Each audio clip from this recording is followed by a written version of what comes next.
thing that makes me smile is that I know that we are all one. Once we take our costume off,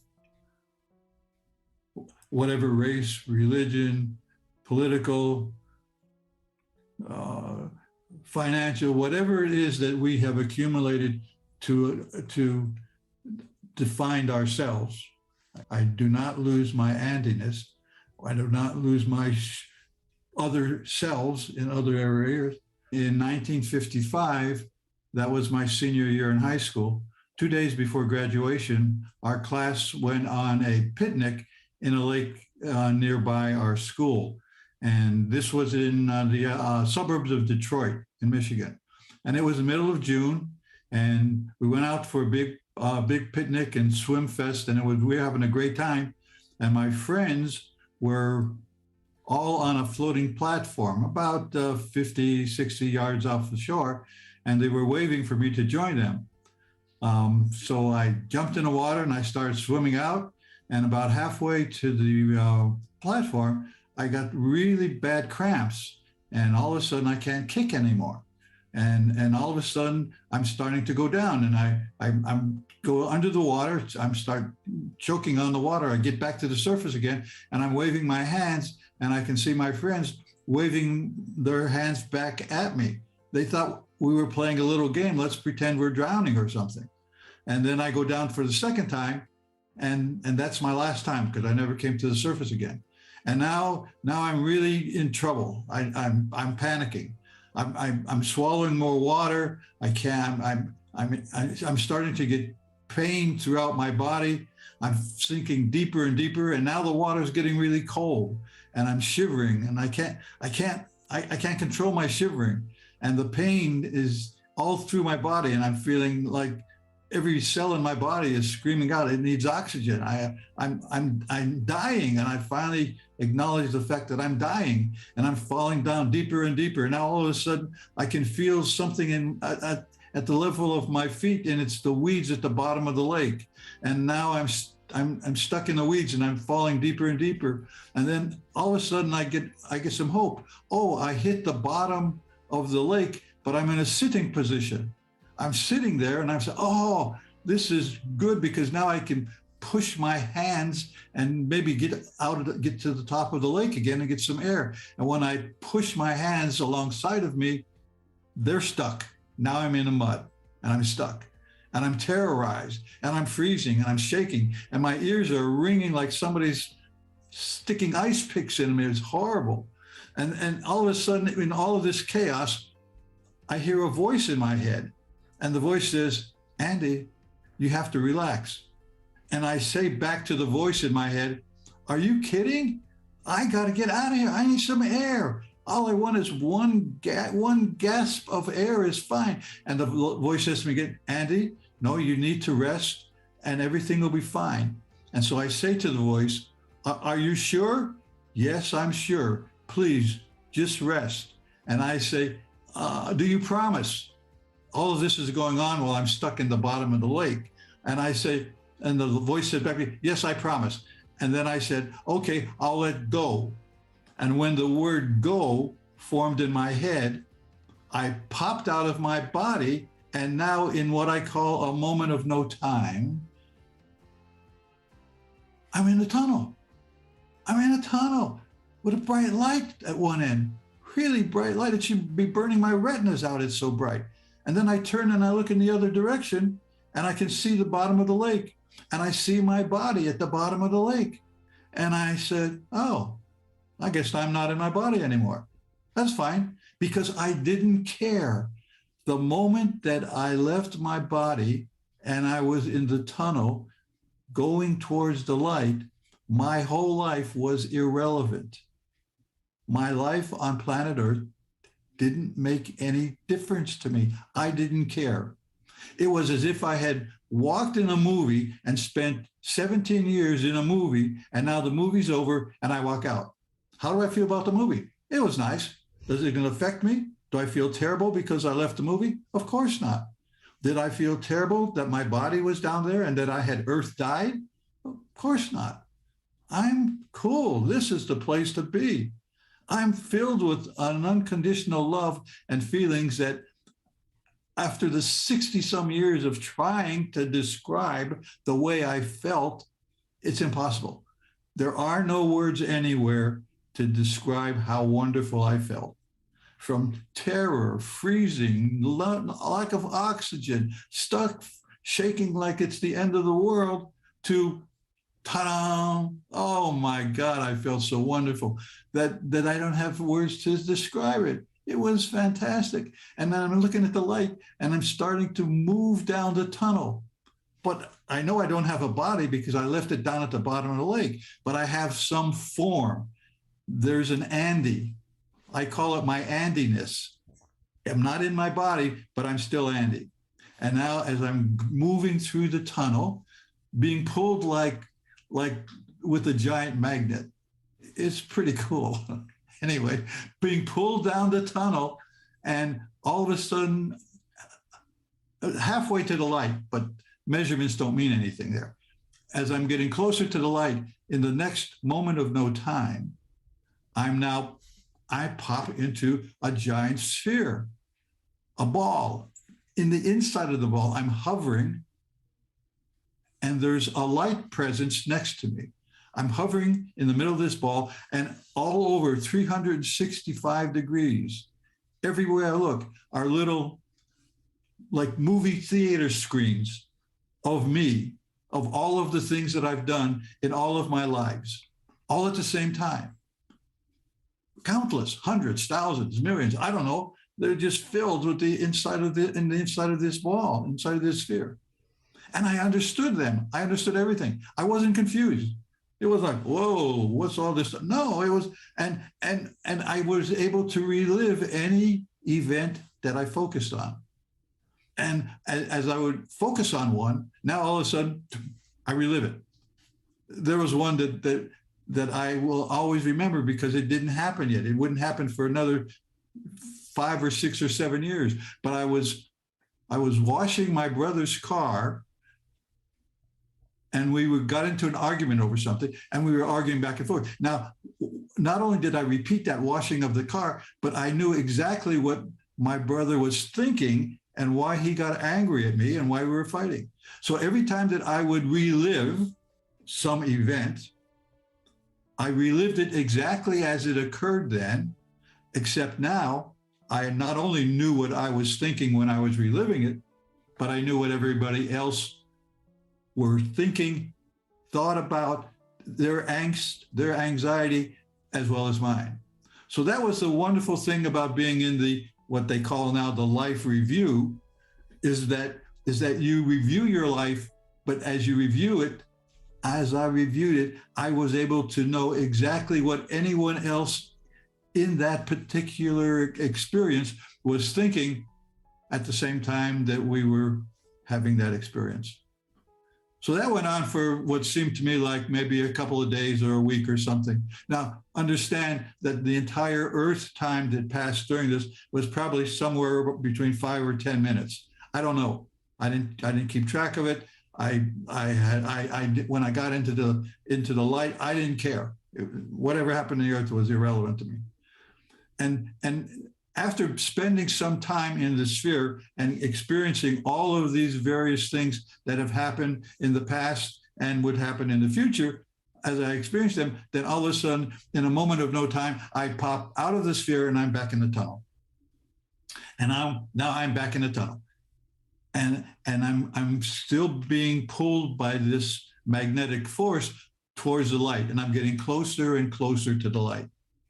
And now I'm in front of the light, whatever that means. And I can see the light, and the light is super bright, and it's in the shape of like a target. When I was at target practice in the Marine Corps, one of the targets we had was a black silhouette of like a face and a shoulder thing. Well, that's kind of what it looked like. It wasn't a complete form. It was something that I would say maybe would be a head and then some shoulders, but everything else was all white. And now I'm right up close to it, like the distance I am from my computer screen right now. I'm really close. And that light says to me, Andy, don't be afraid. And I was impressed because the light knew my name and actually called me Andy, which was my earth name. Andy, don't be afraid. And I wasn't. I was cool. And then the light said to me, Andy, I love you. And when the light said, Andy, I love you, there was a surge of feelings that I cannot describe, so I won't even attempt to describe it. And then the light said, Andy, we love you. And when the light said, Andy, we love you, the whole background of the light and the light silhouette melted away, and the background was filled with thousands, millions, billions, trillions of other lights. And I know they were lights just like me. And the light said in a chorus, welcome home, Andy. And that's probably the greatest thing I ever heard as a human and as a piece of the light. And I said, I'm home at last. I'm home. I was so happy to be home. Oh my God, I'm finally home. And then the light absorbed me. I became a part of the light. Now, what does that mean, Andy? The light absorbed you. This is the best way I can describe it. Let's say that the light and all the billions of other lights, the light, which is everything, created from unconditional love, it is everything that is, was, or will be. Let's say the light is a large glass of water. And let's say that Andy Petro from planet Earth, is a spoonful of sugar. Now, if I take that sugar and put it into the glass of water and spin it around, and now I look at, oh, there's sugar water. So now I take that same spoon and I pull up a spoonful of sugar water, and I ask myself, where's Andy? He's everywhere. Where's the light? It's everywhere. I become the light. I'm not greater than the light. I'm not lesser than the light. I'm a piece of the light. And so is everything else that exists, that has ever existed, are pieces of the light. And all of these pieces make one light, which makes everything. So now I'm having all kinds of really wonderful experiences in the light. There is no travel, there is no time. Yesterday, today, and tomorrow all occur, I'm going to have to use this word again, at the same moment of time. And I've traveled the universe. I go to different universes, to planets. The light and I having a great time. And then I realized that the light has a sense of humor. It's a happy place. It's kind of like McDonald's. It's a happy place. It's not a stoic place. It's not, all these concepts I had of the afterlife. There aren't people running around playing harps. It's everything. And in the light, everything is known. There is no unknown. But when you know something, when you create something, when you think of something, it's the same feeling as if you're doing it for the first time. That's the beauty of being in the light. Everything you do is the thrill, the excitement, the feeling of the first time. I remember back on Earth, there were many times when I was doing something that was very difficult for me. I did a lot of programming, computer programming, stuff like that, and I'd be working on a problem for days and days and days, and I couldn't fix it, and it was getting me, and I was irritated. And then one night, I wake up in the middle of the night, and I go, aha, I understand it, and I write the code down, and then I go back to sleep. The next morning, I get up, go to work, put it in, and it works. That aha feeling of spending a tremendous amount of time not knowing and then knowing, that aha feeling I've had hundreds and thousands of times in my life where I didn't know and now I know. Oh, what a great feeling. That feeling I experience in the light constantly. Everything that I experienced was an aha feeling. It was fantastic. And I never got tired of being aha'd. Okay. I never got tired of that feeling of knowing. Okay. So we're going through when the light and I were watching some of my experiences in the sphere, I'll go back to that for just a minute. The light would say to me, not talking because we don't have mouths, but telepathically, it's saying, Andy, look at how upset and angry you got at that person. Don't you realize it's not important. It's not important at all. You spend so much time being angry. That's a waste of time. When you came to Earth, you came Earth to enjoy, to have fun, not to be angry over little petty things. So why don't you lighten up? I thought that was an interesting play on words. Why don't you lighten up and enjoy the time that you're here? And so we continue to do things, traveling all over the various universes. And I could be talking for another 5 or 10 or 20 hours about all the things that I experienced. But the important thing is that the light and I were one. I'm living in the light that has no time. And you don't go places. It's like, for instance, right now, I'm sitting here in front of my Mac, and I'm doing this little talk. And let's say when I'm finished, I think, boy, I really had a great time when I was in Maui 2 years ago. And as soon as I thought the word Maui 2 years ago, I would be there. I didn't have to go there. I didn't have to take a limo to the airport. I didn't have to get on the plane. I'm here in Roseville, California, and now I'm in Kahului, Maui. That's the way it was in the light. Any place I wanted to go, the thought I would be there. So I was having a wonderful time. And then all of a sudden, the light says to me, Andy, you have to go back. And I thought, what is this, a joke? I'm not going back. I'm home. He said the second time, Andy, you have to go back. And I said, no, I don't want to go back. I'm staying here. I've had enough. And the light says the third time, Andy, you have to go back. And now for the saddest point in my existence here. When I heard the K in back, I was stuffed back into my body. It was no longer on the bottom of the lake. I have no recollection of what happened, how my body got from the bottom of the lake to the sand on the beach, laying on my stomach with my head turned, and one of my classmates pushing the water out of my lungs, and I'm spitting and coughing. And at that moment, okay, I am now Andy back on Earth. And I'm so sad. I'm so sad. I don't want to be here. And I'm coughing it all up. There was never a moment of blankness in my existence, in my talking. From when I drowned and let go into the light, spent all this time in the light, and now I'm back in my body, there are no blank spots. And I've had operations where I count from 99 back, and by the time I get to 97, I'm gone. And then there's a big blank until I'm in the recovery room, and I have no memory of that. There was no blankness in any of my experience. It was a contiguous flow of conscious thought. And now I get up. The water's out. It's like a miracle. Everyone just says to me, Andy, tell us what happened. We thought you were dead.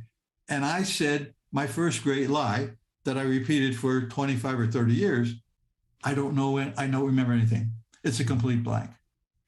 That was a complete lie. But my head said, there's no way. I don't even know what happened. This was 1955.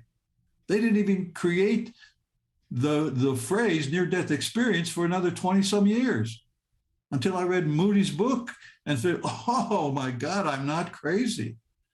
I spent all those years like a stranger in a strange land. I didn't know what the hell was going on. I couldn't understand it. It made no sense to me. I was brought up with a lot of religious training, a religious processing. none of what I was taught and learned on earth prior to my NDE did I experience in the light. I'm just saying that's me. We're telling my story, and I'm not trying to sell you or convince you of anything. I'm just telling you what I remember. So I'm up and I'm walking around, and now I'm really sad. Why? Because I don't know what this is. I have no idea. I said, okay, I'm going to just forget about it. Everybody forgets about everything. Right now, it's been, I'm going to have my 60th wedding anniversary in a couple of weeks. If I think back 60 years ago to my wedding day, it's pretty fuzzy. I mean, I can't remember excruciating details of what I said, how I looked, how many people were there. I remember in general. But this is what I'm talking to you about right now, those 10 minutes of earth time in which I went into the light and did 100 years of stuff and then came back. That never changes. I remember that as if it happened yesterday. Okay, so now I'm back, and now I'm trying to figure out what to do. I don't tell my parents. I don't tell my religious leader. I don't tell anybody. No, I got to figure this out. So I spend the next 20, 25 years looking into every religion I can, meditations. I did transcendental meditation. I did everything that I could think of to see if someone, somewhere at some time would click, and I'd say, oh, that wasn't a fantasy. That really happened, and here's what it is. And then finally, in the late 70s, I pick up Dr. Moody's book, Life After Life, and I started reading it in the evening. I read it completely from cover to cover, and about 3 o'clock in the morning, when I finished reading it, there were tears in my eyes, tears of joy. Finally, I wasn't crazy. I can't tell you the relief I had to know that what I experienced was real, because many people have had very similar experiences. Ah, man, I tell you, that was one happy day for this guy. It was wonderful. But even with all that wonder, I still took 10 or 15 years before I would even talk about it to anybody. Because after spending all those years stifling something, you just can't say, oh, okay, it's okay now. No, it just takes time. So it took time for me to get out. And then eventually I had my first conversation. And then I found the IONS group and ended up being involved with them. And I've been speaking from time to time. And now I'm just waiting, because I'm going to be 85 this year. And I'm just waiting to go back. I mean, I got a smile on my face, like maybe I'll win the lotto and get back into the light, and then continue on doing whatever else you do when you're in the light. So anyway, that's part of what I'm saying. That whole process of being in the light for 10 minutes of earth time, and probably countless hours or years of light time, was the most significant thing that happened